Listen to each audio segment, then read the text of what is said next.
issue of Amerindian development has been very topical among the body politic and, of course, in our society, very integral to the development of Guyana as a whole. With me to discuss this all-important topic of Amerindian development is the Minister of Amerindian Affairs, the Honorable Pauline Sukai. Minister, thank you for affording me the opportunity to discuss this very important subject with you. Thank you very much, and we are very pleased to be with you today. You're welcome. Accompanying the Minister is the Ministerial Advisor on Amerindian Affairs, Ms. Yvonne Pearson, no stranger to the whole notion of Amerindian development. Welcome to this program, Ms. Pearson. Thank you very much. If I could begin, Minister, let's talk a bit about the evolution, first the recognition of the importance of the Amerindian people to Guyana's development over the years, over the past 2 decades, before we delve into the specific programs that have been implemented in relation to Amerindian development. Thank you very much. The evolution of Amerindian contribution and development to where we are today is one that we can dot the road with a lot of progress. You would recall that prior to 1992, there's been quite a lot of neglect, marginalization of the indigenous people, and also the lack of development taking place in hinterland communities, not necessarily only Amerindian development. I could recall going to Mabaruma in the 1990, just before the 1992 election, and Mabaruma was like a ghost town. They didn't even have a single vehicle. In fact, they had one vehicle, and the houses that lined that major road in the Mabaruma village was actually on both sides houses that were really poorly kept. And if you go now to Mabaruma, for example, you will find that there's a vast change in the environment, there's a vast change in the aesthetic, there's a vast change in the construction, and that is replicated across all the major township in the hinterland. Similarly, Amerindian villages, many complained about schools that were falling apart. Many complained of not having access to health services. In fact, the main road network to many of the major villages were almost non-existent, and people used bullock cart, cycles, you know, and boats in some instances. I mean, just normal small boats with a paddle. Today, if you visit places like the Moruca, Santa Rosa village, there is in excess of 60 vehicles, cars, truck, pickup, and you name it. The change that took place with respect to infrastructure, education, health, including people, individual residents, livelihood has all changed, and changed for the better. There are some specific subjects I would like us to discuss, but I had your take on the evolution and where we were, where we are today. Let me hear from the girl from Mainstay Wayaka, Region 2. Let me hear from you the issue of the evolution of the recognition, first and foremost, of the importance of Amerindian to national development and the importance of Amerindian development as a people. Thank you once again for being here, and it is important that Amerindian participate in what is happening in Guyana today. I just wish to step back a little. There were times when we were left out, where we were marginalized. Today that has changed. We are participating in even the formulation of policies. We are representing in parliament. We are everywhere. You look around and we are there as a people. Recognition, due recognition is now given to us. We can talk for the rest of the day about development that has taken place in every region, in almost every village throughout the length and breadth of Guyana. But the fact remains that we are there, we are participating. The developments are measurable. When you travel, if you have the opportunity to travel to many villages, Minister mentioned infrastructure, education, even building our capacity to participate. That is development. That's what I would like to say for now. And maybe later on we can talk about some other things in the line of lands and whatever. It's important that you would have said capacity. You, you spoke about infrastructure, education. Let me bring it home a bit, and let me bring it much more to modern day. In fact, very recently, the leader of the opposition, retired Brigadier David Granger, visited Region 9, I believe, and he made some promises, especially in relation to the education sector. Now, what have you been doing with education, Minister? Haven't you been doing anything with education? Actually, the government of Guyana has actually remained on top of its support and intervention, including investment in our human resource, our children, and overarchingly our educational opportunities that exist not only for Amerindians, but as a nation as a whole. I believe that having an educated population is important for our national development. And similarly, we cannot have education for one set of people. We've had to ensure that equity in education, in accessing education, is widespread across Guyana, and more so for the indigenous people. The brigadier or the retired brigadier may have just woken up, because I cannot see how he could be making such empty promises when, in fact, this government has been able to advance not only primary education to the hinterland, but we've also been able to provide secondary education to all the hinterland regions, moving the infrastructure in education from having only one secondary school to having 12 available functioning secondary school with dormitories that provides, provides for indigenous students. We also are in the process of completing the construction of another one in Quito, which is a state-of-the-art. In fact, more than $600 million is invested in constructing that school. So that is where it takes us to having almost universal access to secondary education for hinterland students or children. He made a promise that he was going to offer Region 9 Technical Institute.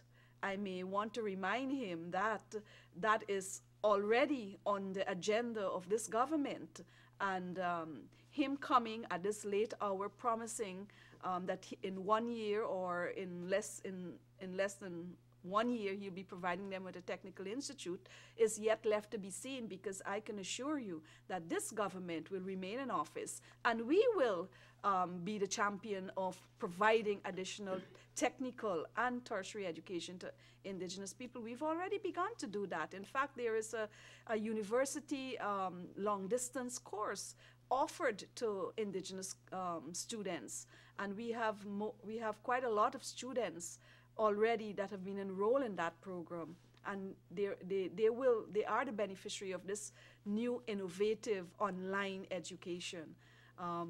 In terms of technical education, Amerindian has opportunities to go to the GTI, GITC. They come on to the BIT program. They're at the Kurkur College of Kurkur College, where they have free tutoring, accommodation, meals, and support. Financial support is free. And therefore, the plan for a university, not a university, but a technical institute in Letem is long recognized by this government, and of course it's on our agenda. Okay, Ms. Pearson, your take on this? No, I'll go with what Minister said. I would prefer to talk about one question that I saw somewhere: why is Amerindian land still a concern? Well, I'll ask the question, why is it still a concern? Well, okay. Why is it still a concern?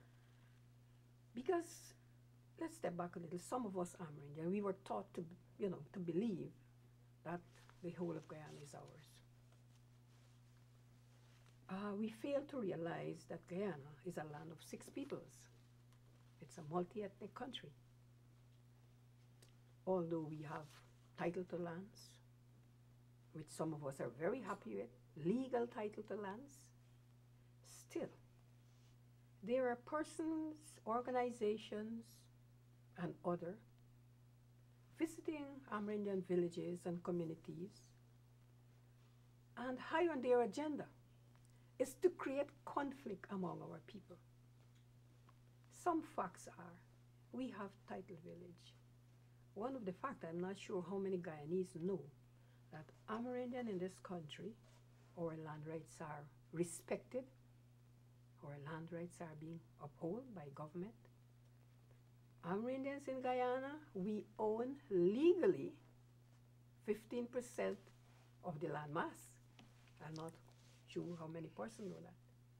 Still, why is our land issue still a concern? It is a concern because many of us have in our head what is called traditional and ancestral lands. We have legal title to lands, but we're still talking about traditional lands, ancestral lands. Now, how could we define that? Who defines what is traditional lands and what is ancestral lands? In Guyana, if we look back at our history, think about it. If we are to say, what is our traditional lands and demand that, that is 83,000 square miles. And as I said before, we have to be real. Whether we came first or we came last, or who came first or who came last, Guyana is a multi-ethnic country. And because every Guyanese, there is need for land tenure security. And we have to remember, human rights, everyone have rights. And you have right to ownership of land, to use land. I have those rights, the Amerindians have those rights. And that is why land will always be a concern. It will always be there. Land matters are not easy to solve. So those persons who would go around at, particularly at this point and time, and say, oh, we will settle all the outstanding land issues, that is just a dream. I figure I'm one of those. I'm one of those Guyanese where it's a win-win situation because of my Amerindian ancestry. But Minister, I want you to talk a bit more about the legislative framework, the legislative infrastructure that have been piloted through the National Assembly, and that is now law in Guyana in relation to ensuring the protection of Amerindians in relation to the ownership of their lands, and in this address this continuing concern of land demarcation and the ownership of land by Amerindians. Sure. The legislation that we have today, you would recall, was piloted sometime in 2006. It is a landmark piece of legislation. There are very few countries internationally where indigenous people are located or reside that have such an important piece of legislative tool to assist them in protection of land, providing them with legal mechanism to govern and administer their villages, and also to even secure and protect their sacred and traditional, sacred sites and so on. In terms of land, it is important because it provides a process that is very simple to administer, a process in terms of how do you title lands, how do you demarcate lands. And I wish to say that because the process is that simple. And to whom do you allocate? Yes, and to whom do you allocate? It is simple, but it's very comprehensive. For example, if a community applies for a proposed area which they are or have been occupying, or they have traditionally occupied, that piece of land, it is simple for them because at the village level, they make a decision to authorize the council to forward an application for that land to the government. Before that happens, it is discussed at the village level, agreed upon, the area identified and described, and the signatures of more than 2/3 of the attending members of the community or adult members of the community accompanies that application. The government under the law has the authority or has the mandate to validate this application. The application is validated by the appointment of an investigative team who comprise of all major stakeholders, and they will go to have meaningful consultation and discussion at the village level to determine this application. Having done that, if there are any encumbrances or there are any other competing interests, the investigating team will meet with all parties, and they have represented also on the investigation team stakeholder groups from the mining sector, the forestry sector, the lands and surveys, and if there is anyone within the area as proposed that is in occupation, there is also something in the law that allow that person to be secure. What actually this is saying is that when you're titling lands to Amerindians, we have to be comprehensive in our investigation. We have to respect and deal fairly with all parties. And at the end of the day, when we title lands to Amerindian, there should be no discrimination to any other interest group. And that is why that process is so important. And while it's simple, it's comprehensive, and it's important for anyone to exercise. When land is titled, they also have the accompanying activity of demarcation. Demarcation defines the boundary on the ground. And that means that a cadastral survey is done to determine your boundaries. Even if it is determined by natural boundaries, it still has to be, they still have to go and put the pawls in, because up to today, Guyana moves toward demarcation or cadastral survey that actually allow you to physically install your boundary poles or pawls, as it is referred to. So when that is done, the land it's safer for Amerindian. They don't only have a grant or a piece of paper, but they also have a plan that is certified by lands and surveys that detail their boundaries. So it avoids encroachment. It is evidence to negotiate with partners, or even those who still sometimes do not want to recognize the land, because they will always be instances where people may want to encroach, not knowing.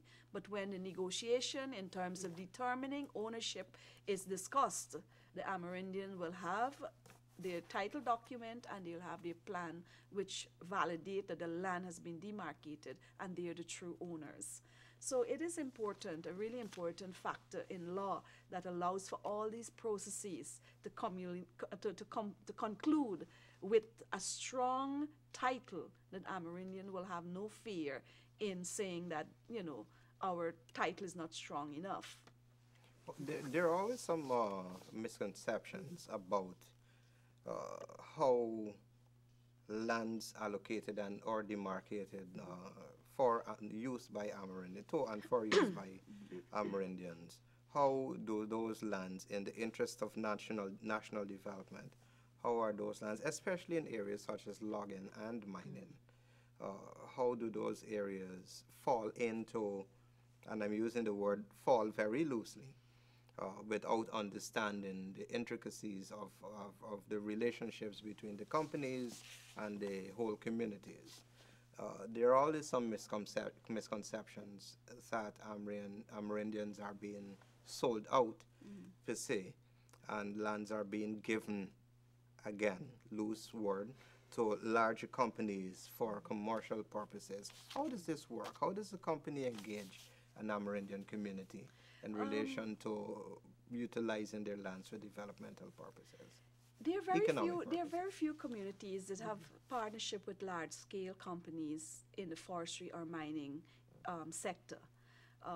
We can actually identify those communities that have has partnership with large-scale mining. Hururu village is one of Is Baramita one? Hururu, Baramita, We also have one in Barmeton, Hururu, and Sections of some. Machus Ridge? No. Mattress Ridge is not an Amerindian village. Okay. Those are two of the major areas that they have large-scale company having interest and partnership arrangements with Amerindian. In those instances, the company will have discourse with the community. The community will have protracted and prolonged discussion on whether they would wish to enter into any agreement. The agreement mostly is for rent of the land, and the Amerindians will rent or lease the land at above market rate because it is for business ventures. So sometimes they negotiate a rate which is above the market rate, and they're sometimes pretty fortunate to clinch such a deal.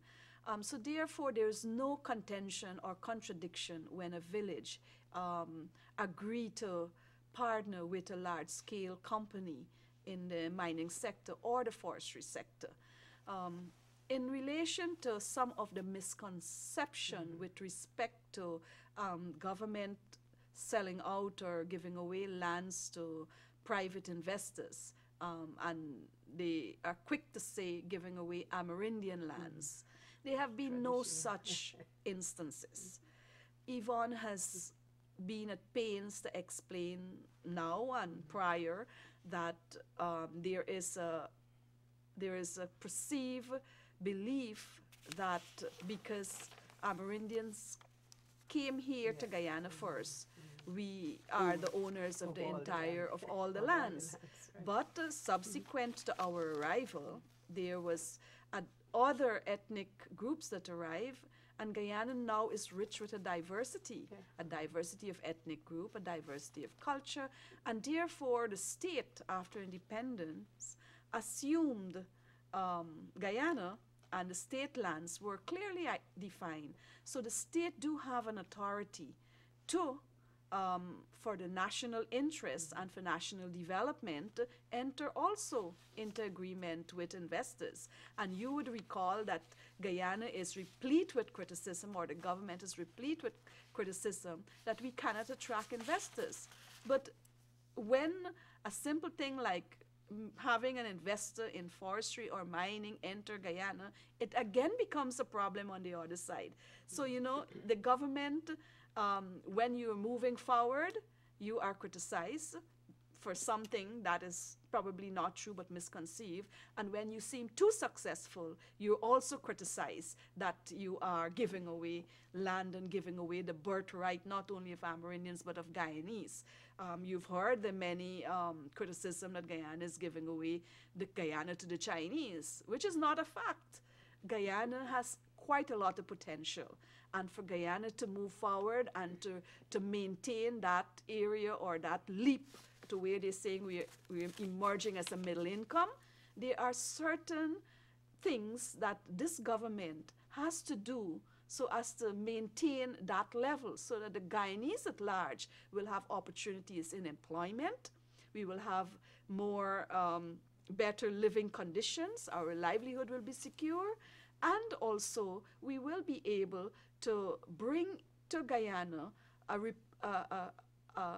plethora of opportunities that we ourselves at this moment have not yet developed. In the interest of time, I want to speak a bit about the potential environmental impact, and perhaps 30 seconds each It's okay. in the interest of time, or perhaps environmental responsibility in these arrangements with large-scale mining companies. 30 seconds each, because I want to talk about the Youth Entrepreneurship and Apprenticeship Program.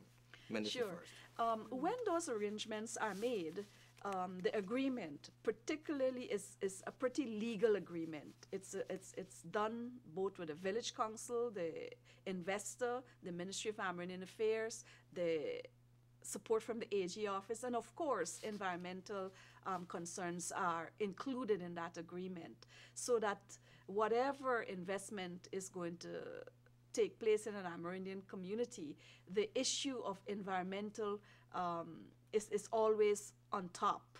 It's always considered. Ms. Person, Okay, the policing of the environmental Yes, consequences. Okay, I would just like to say, first of all, the Amerindian Act, our law, makes provision for that. It speaks specifically if mining ought to be Forestry. taking, or forestry taking place within Amerindian lands, they must follow all applicable laws. And this include mining and And environmental environmental laws, laws. including our Amerindian Act.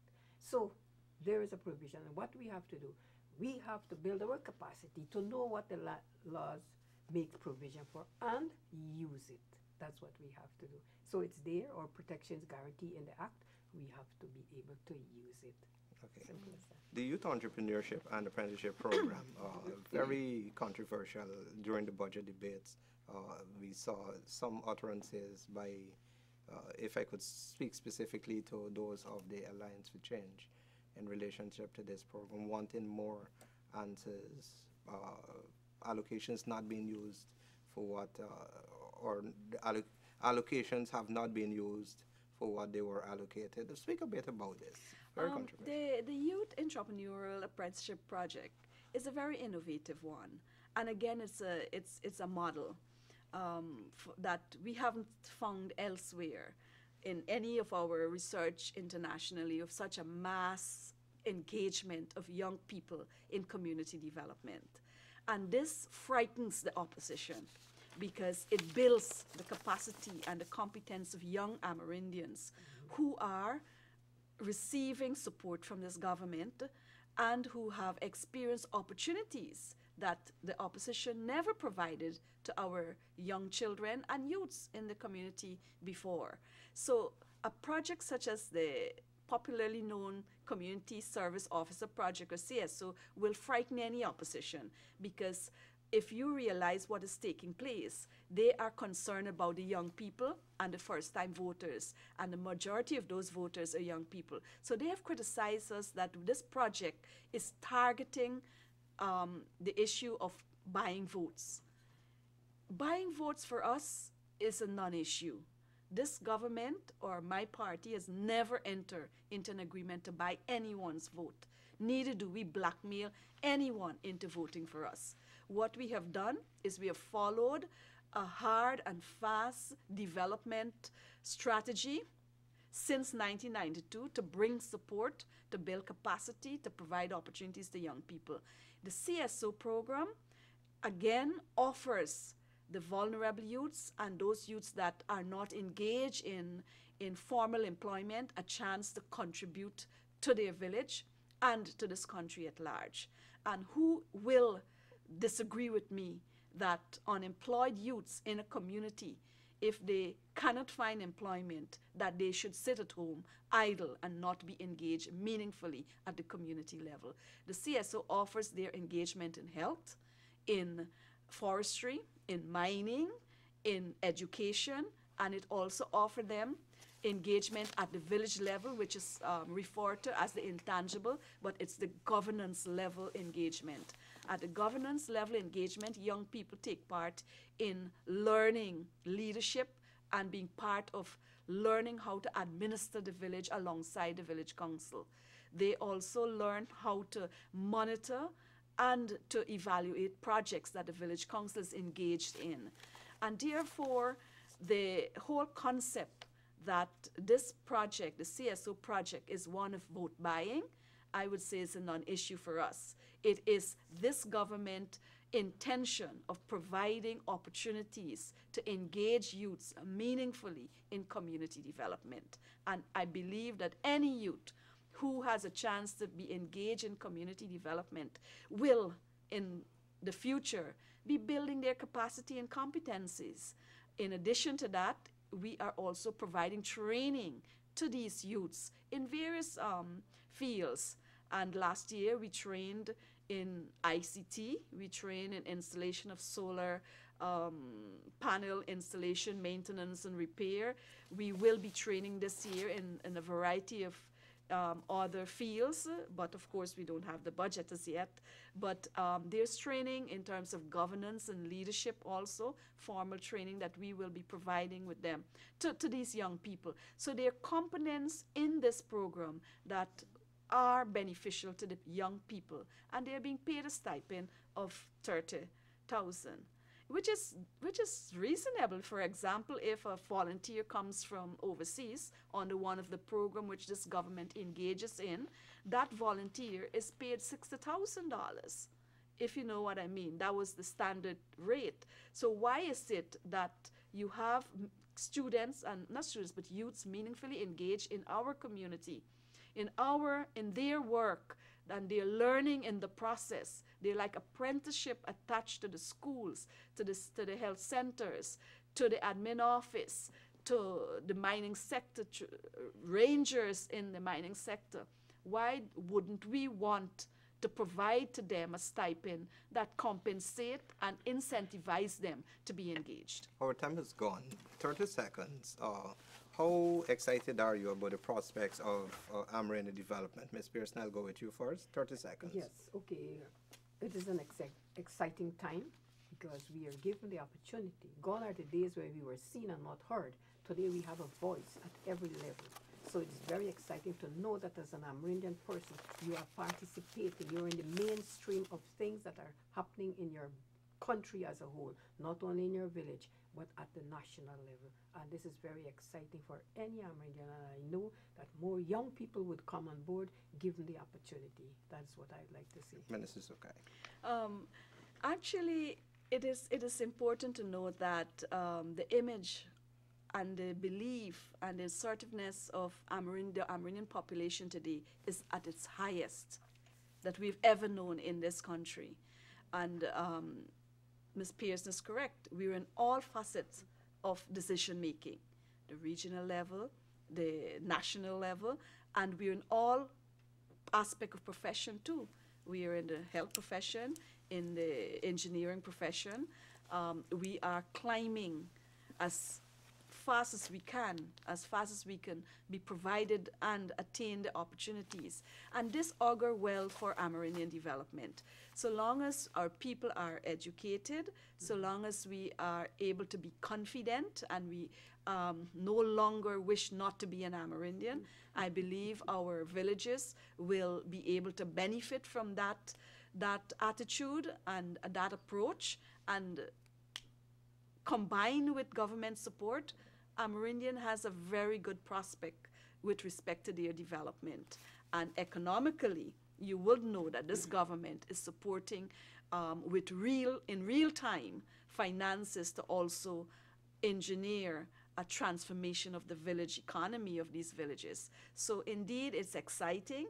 And of course, young people who are more educated under this government, who's having all these opportunities under the PPP civic government, will, in the long term, be able to provide as a sound source of human resource, not only to build their village, but also to contribute at the national level to our country's development. So it's exciting. And I'm looking forward for additional, spiraling of indigenous activities that will explode their potential. Minister of Amerindian Affairs, Pauline Sukai, Honorable Pauline Sukai, and advisor to the Minister of Amerindian Affairs, Ms. Yvonne Pearson. Thank you both for being a part of this program.